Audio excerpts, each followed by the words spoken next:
8वीं क्लास तक की जो पढ़ाई है ना मेरी, वो गवर्नमेंट स्कूल में हुई। अब गवर्नमेंट स्कूल में हुई ना, सबसे बड़ी जो कमजोरी है ना, वो वहाँ पर इंग्लिश का देता है। और बताए वहाँ के जो टीचर थे ना, वो बताए बहुत ज़्यादा मुझे लाड़ प्यार से रखते हैं, मतलब कभी कुछ मारा भी नहीं, ऐसा है वैसा है ऐसा है वैसा है। अब जैसे ही मैं 9th क्लास में गया, तो 9th क्लास में मैंने स्कूल कौन सा ले लिया? Private school. और जैसे ही प्राइवेट स्कूल लिया तो मैं एडमिशन के लिए गया गर्मी की छुट्टियों में, और एडमिशन के लिए गया ना, तो उन्होंने मेरे से एक ही क्वेश्चन करा। क्या क्वेश्चन करा बताए? कि अब तक क्यों नहीं आए? तो मैंने बताया उनको केवल एक ही जवाब दिया था कि मेरे पास में पैसे नहीं थे, मैं नहीं आया। तो उन्होंने मेरे को क्या बोला था बताए? उन्होंने मेरे को केवल एक बात बोली कि अमेरिका में 14 साल का जो बच्चा होता है ना, वो खुद कमाता है और खुद पढ़ाई करता है। बस उस दिन से मेरी लाइफ में उतार चढ़ाव शुरू। मेरे दिमाग में केवल वही पिक्चर बताई, दिमाग के अंदर सेट हो गई कि यार अमेरिका में 14 साल का बच्चा अगर कमा सकता है, पढ़ाई भी कर सकता है, तो मैं क्यों नहीं कर सकता हूँ? मैंने क्या करा पता आपको? उस दिन से सोच लिया कि अब घर से पैसा नहीं लेना है, और आज आपके सामने खड़ा हूँ ना भाई, अब तक मैंने कभी घर से पैसा नहीं लिया। ये घमंड वाली बात नहीं है। उनने केवल मुझे एक ही बात बोली थी, जो कि दिल पर चुभी खतरनाक तरीके से, कि खुद कमाएंगे और खुद आगे पढ़ाई करेंगे, जो भी फालतू खर्चे हैं या जो भी खर्चे करने वो अपने बल के ऊपर करना है। ये फर्स्ट पड़ाव आया। अब मैं आपको सेकंड पड़ाव सुनाता हूँ। बात क्या हुई बताएं? जैसे हम वहाँ स्कूल में गए तो वहाँ तो इंग्लिश ही इंग्लिश, इंग्लिश ही इंग्लिश। अब बात क्या हुई बताएं? वहाँ पर प्रिंसिपल जो थी वो बहुत ज़्यादा कठोर थे, खतरनाक तरीके से। अब मैं आपको फर्स्ट हिट सुनाता हूँ।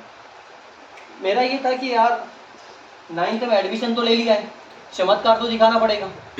बात क्या हुई बताए? पूरी क्लास भरी हुई थी खतरनाक तरीके से, और टीचर ने हमें क्या बोला बताए? कि तू तो खूंटा आटी लगाएगा, तेरा कुछ होना नहीं। गाँव वाला जानते हो खूंटा आटी क्या होती है? yes, sir. एक बार लगा दी मतलब लगा दी, फिर खुलती नहीं है। तू तो जीवन में खूंटा आटी लगाएगा। फिर मेरा दिमाग खराब हो कि यार पूरी क्लास में मेरे को बोला खूंटा आटी लगाएगा तू तो मैंने घर जाके क्लियर बोल दिया कि मैं 10th तक और पढ़ाई कर लेता हूँ, उसके बाद या तो मैं पढ़ाई छोड़ दूंगा, और पढ़ाई अगर नहीं छोड़ूंगा तो फिर इस स्कूल में नहीं पढ़ूंगा। क्लियर बात हो गई, समझौता वाली बात हो गई, खतरनाक तरीके से घर में दंगल हो गई। बोले के बाद चल 10वीं कर ले, उसके बाद स्कूल चेंज करवा देंगे। ठीक है यार, ये उतार चढ़ाव आपका 9th-10th में चल ही रहा था। एक दिन क्या आपको स्टोरी सुनाता हूँ। क्या था देखो यार, इंग्लिश को देखकर पहले ही डर लगता है। बात ये थी कि उस दिन आपका इंग्लिश का होमवर्क अब अच्छा खासा दिया था। मैंने बोला कि आज स्कूल नहीं जाना है। नहीं जाना है तो क्या करेंगे? एक काम करो यार, साइकिल से सफर है, थोड़ा रास्ते में 1 किलोमीटर गया, वो साइकिल को मैंने पंचर कर दिया। अब साइकिल पंचर क्या करना है, माल बाटी निकालना है, साइकिल पंचर लेके घर चला गया। बोले पापा, बोले क्या हुआ? मैं तो पंचर हो गई। मैं जाऊँ सुधारने? कि तू नहीं जाए सुधारने, मैं जाऊँ। क्योंकि वो समझ गए थे कि इसने हवा निकाली है, गाड़ी यहाँ पर पंचर हुआ नहीं है इसका। ठीक है, गाड़ी पंचर नहीं हुआ मतलब साइकिल आपका पंचर नहीं हुआ, इसने पंचर कराया। वास्तव में ऐसा वहाँ गए सुधराने के लिए, पंचर निकला नहीं। उनको संदेह हुआ, उन्हें एक दिन कुत्ता लपक के किमड़ी से कुत्ता। उन्हें बोला कि यार ये साइकिल में अगर पंचर करूंगा ना तो अपना काम नहीं जमेगा। अगला जुगाड़ रेडी कर लिया मैंने। 15 दिन निकले और मैंने चेन तोड़ दी साइकिल। चेन तोड़ना बहुत आसान होता है। आपका चेन होता है, उसमें एक कील रखना होता है साथ में जेब के अंदर, और कुछ नहीं है, साइकिल को डाल दो नीचे, बस चेन उतारी आपने, उसके ऊपर ठोका और वो चेन आपकी टूट जाती है। चेन टूट गई, ऑयल में खतरनाक हाथ हो गए, और हाथ जैसे हुए तो मैंने बोला कि एक काम करो, घर की तरफ अपन पलायन करना शुरू करके। और घर की तरफ पलायन जब मैं कर रहा था ना, तो उधर से हमारे प्रिंसिपल साहब आ गए। और जब प्रिंसिपल साहब आए तो उन्होंने बोला क्या हुआ? हमने बोला कि यार जो हमारा साइकिल है ना, उसका चेन टूट गया। ये बोले और खुशी की बात। मैंने बोला कौन सी खुशी की बात? उन्होंने बोला खुशी की बात इसलिए है कि तेरी चेन टूट गई, अब तेरी साइकिल चोरी नहीं होगी, तू साइकिल साइड में खड़ी कर, मेरे बाइक पर बैठ।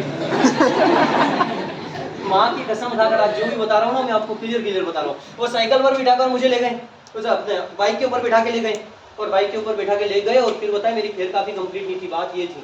तो उन्होंने क्या करा बताया, फिर व्यवस्थित तरीके से कुटाई करी लपक के। उन्होंने बोला बताया ये इसलिए नहीं आ रहा था, आज इसकी चेन जो टूटी थी ना, वो इसने जबरन तोड़ी थी, और इसका प्लानिंग ये था कि घर जाए, लेकिन इसको मैं पकड़ के लाया। मेरे को लगा यार ये प्लानिंग कुछ लगेगा नहीं, बेटा पढ़ाई पर क्या करूँ, ध्यान दो। फिर भी क्या मन माने, नया कोई तरीका ढूंढा जाए। बात ये हुई कि इंग्लिश की क्लास लगने वाली थी आपकी 10 बजे। हमारा लंच समय जो रहता था वो 9:30 से 10 के बीच में रहता था। हमने देखा कि एक काम करो, 9:30 बजे तक अपन पढ़ लेते हैं। इंग्लिश के टीचर कितनी बजे आएंगे? 10 बजे। बैरागी सर थे यार, वास्तव मानता हूँ, बैरागी सर आपका 10 बजे आएंगे। हमारा साथी एक और था, क्या हुआ, साथी को बोला तू एक काम करना, ऐसा बहाना बनाना कि सर भी बताए देख नहीं पाए। बोले कि यार एक काम करना, क्या बहाना बनाएंगे? मैंने बोला पेट दर्द कर रहा तेरा जोर से, तू रोने जैसा हो जाना। वास्तव में वो रोने जैसा हो गया। हम ऑफिस के अंदर गए, उन्होंने बोला क्या हुआ, उन्होंने बोला छुट्टी चाहिए, कि मिल गई छुट्टी, कोई डरने वाली बात नहीं। उन्होंने बोला अच्छे राजी हो गए यार, बोला यार केवल 20 सेकंड रुक जाओ। मैंने बोला 20 सेकंड क्यों, कि ये 10 बजे जैसे इंग्लिश वाले टीचर आएंगे ना, इनसे बोल कर जाना। और उन्होंने मीटिंग में बोल रखा था पहले से कि कोई भी बच्चा अगर ऐसे लंच के बाद जाता है तो जो भी पूछना पूछो, उसके बाद में उसको भेजो।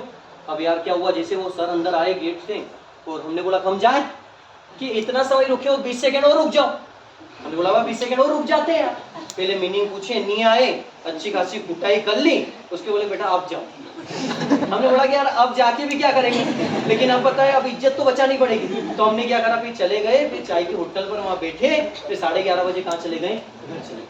समझ रहे आप। तो कुल मिलाकर बात ये हो जाती है इससे। और देखो ये जो हमारे टीचर थे ना प्रिंसिपल, ये बताए बुक को कम पढ़ाते थे, लेकिन दैनिक जीवन बहुत पढ़ाया है। दैनिक जीवन ये पढ़ाया कि आप आगे लाइफ में ये करोगे ये होगा, ये करेंगे ये होगा, ये करेंगे ये करेंगे। मतलब वो बताए जब उनका समय जो रहता था ना वो 9 बजे का रहता था, तो यार आराम से 9:30 पौने 10 बजे क्लास छोड़ दे। छोड़ते थे वो 9:55 पर 57 मिनट पर, बोलते 3 मिनट है, जल्दी जल्दी आ जाओ, जल्दी जल्दी आ जाओ, अगली क्लास लगने वाली। हम बेचारे भागते दौड़ते, टिफिन खाया नहीं खाया और रिटर्न आके फिर पढ़ना शुरू कर देते। और हम पता है मैंने तो पता ये सोच रखा था कि जब मैं लाइफ में कहीं बड़ा बन जाऊंगा ना, बेचारा छोटा सा था 8वीं क्लास में, मैंने बोला था कब बड़ा बन जाऊंगा ना तो इनको तो देख लूंगा। मतलब एक कौन सा भाव आ गया था, दुश्मनी का। लेकिन जब मेरे को अक्कल आई, जब मैं 12वीं बाद इधर आया, तो मुझे लगा वो ज्यादा इसलिए पढ़ा रहे थे कि वो उसी फीस में कुछ अच्छा दे पाए।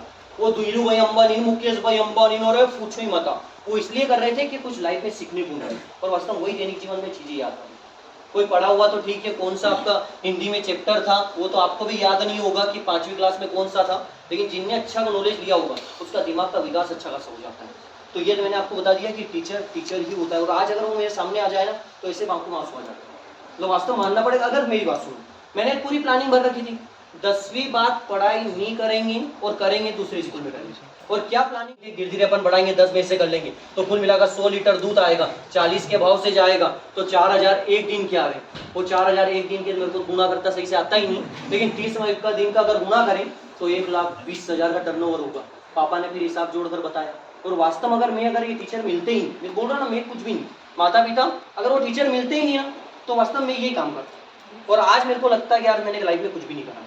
समझ में आता आपको। फर्स्ट सिग्नल, सेकंड उन्होंने बताया मेरे को कमाना सिखा दिया। एक बात अभी मेरे दिमाग के अंदर फिट हो गई है, मैंने आपको भी 2-3 बार बोल दिया ये बात कि भाई पैसे को मत कतराओ। हम एकदम 14 साल की उम्र हम कमा के खा रहे तो अपन भी खा रहे, उनको दिमाग में तुल गई, वो दिमाग के अंदर सेटअप हो गया। इसलिए मैं बोलता हूँ कि और गुरु हमेशा बताए एक मानो कोई।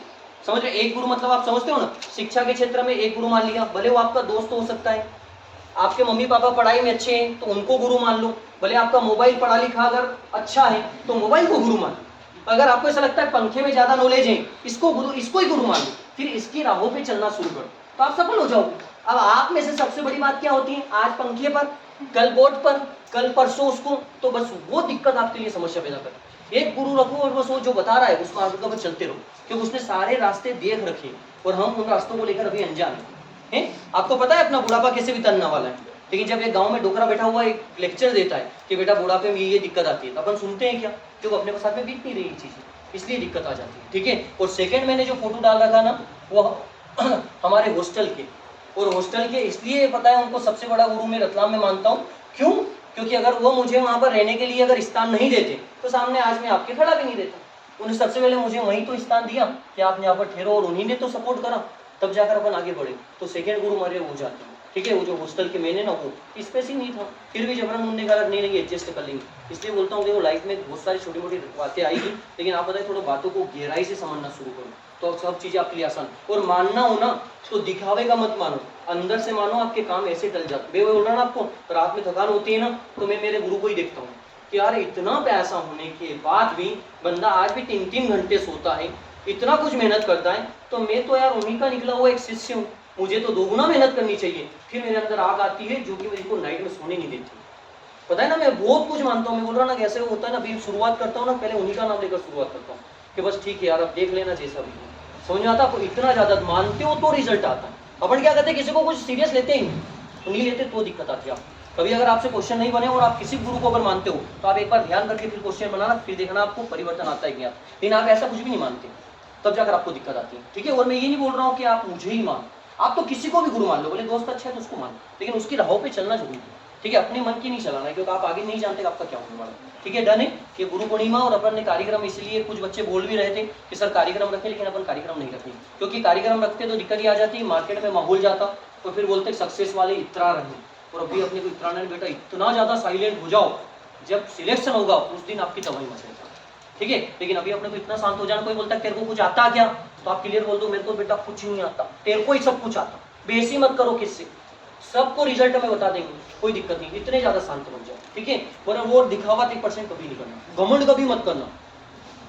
मैथ्स से पूरा पूरा आता है ने रीजनिंग तो अपन हवा में उड़ा देते, जैसे ऋतुराज दोबारा तैयारी कर रहा है अभी, ये अग्निवीर में आराम से चला जाता, लेकिन इनका क्या था पता है, पावर, रनिंग निकलवा दो आपको, उसके बाद तो अपन फिजिकल ऐसे कर लेंगे, ऐसे ठीक है, चुटकिया बजाते हुए पुलिस की तैयारी कर, समझ रहे हो आप। ऐसे कभी भी अपने को घमंड बताने की कोशिश नहीं करना, ठीक है ना। सीखे कुछ वो परिवर्तन धीरे धीरे